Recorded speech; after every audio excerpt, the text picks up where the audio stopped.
보편 지급이냐 선별 지급이냐, 정부의 선택은 절충이었습니다. 전 국민에게 주지만 차등을 둡니다. 소득 상위 10%는 15만 원, 그 이하는 25만 원, 차상위 계층은 40만 원, 기초수급자는 50만 원. 대상자 수로 보면 국민의 85% 정도가 25만 원입니다. 인구 소멸 지역인 84개 시군 주민은 2만 원을 더 받습니다. 1인당 최소 15만 원, 최대 52만 원을 두 차례로 나눠 지급합니다.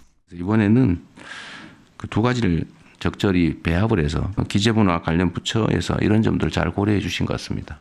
쿠폰 형태는 세 가지입니다. 지역사랑 상품권, 즉 지역별 지역화폐나 주민센터 등에서 발급받을 수 있는 선불카드, 평소 쓰던 신용이나 체크카드, 이 중 하나를 택하면 됩니다.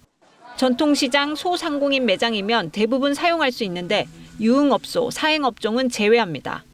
온누리 상품권 결제가 안 됐던 전통시장 바깥 소상공인의 수혜가 클 거로 예상됩니다. 큰 마트를 이용을 못하고 이제 저희 같은 소상공인들 위한 거니까 아무래도 많이 도움이 되죠.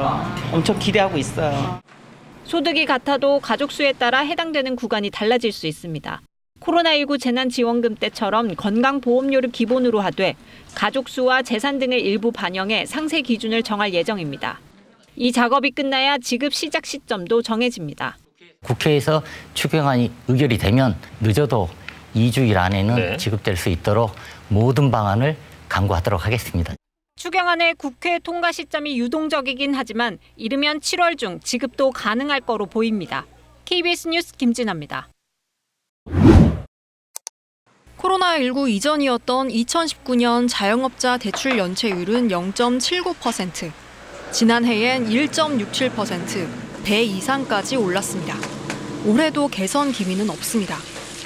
코로나 충격을 간신히 이겨낸 소상공인은 최근 내수 부진이 장기화함에 따라 매출이 줄고 폐업 위기에 내몰리고 있습니다.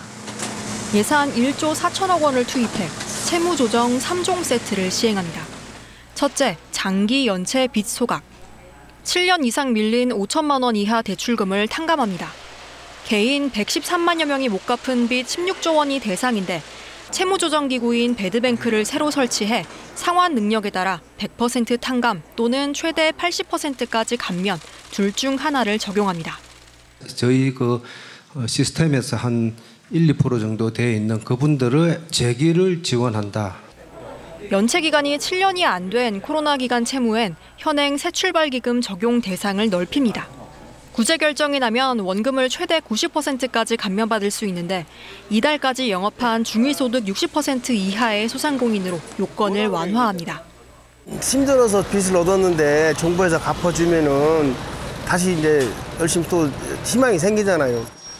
열심히 빚 갚으면 손해라는 불만도 감안합니다. 성실히 갚아온 소상공인은 분할 상환을 허용해주고 이자 1%포인트 지원 또는 우대금리 2.7%를 적용합니다. 정부가 재정을 투입해 개인 채무 조정에 나선 건 2017년 이후 8년 만입니다. KBS 뉴스 김지숙입니다. 2025년도 예산안에 대한 수정안은 가결되었음을 선포합니다. 올해 본 예산의 뼈대는 651조 원 걷고 673조 원 쓴다였습니다. 1차 추경을 거치며 지출이 확 늘었고 2차 추경안대로 확정되면 642조 원 걷고 702조 원 쓰게 됩니다. 단순 가감만 해도 60조 원 적자. 지금은 흑자일 수밖에 없는 국민연금 착시 효과 등을 걷어낸 정부의 실제 씀씀이 관리 재정 수지는 110조 적자입니다. 관리 재정 수지는 2008년부터 지난해까지 17년 내리 마이너스였고 올해도 확정적입니다. 5명의 대통령 재임 동안 한 번도 흑자를 못 찍었습니다. 특히 코로나19 대유행 때 한 해 결손이 100조 원을 넘긴 뒤로 이후 비슷한 흐름입니다.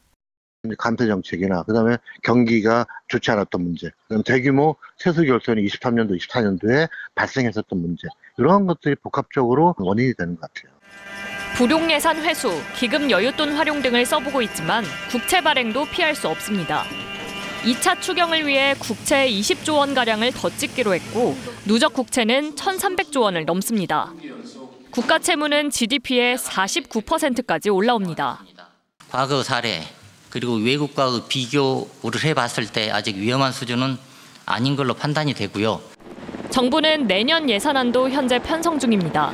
공약대로면 재정 지출이 올해보다 더 늘 가능성이 큰데 이재명 대통령은 후보 시절 증세는 바람직하지 않다고 말했습니다. KBS 뉴스 최인영입니다.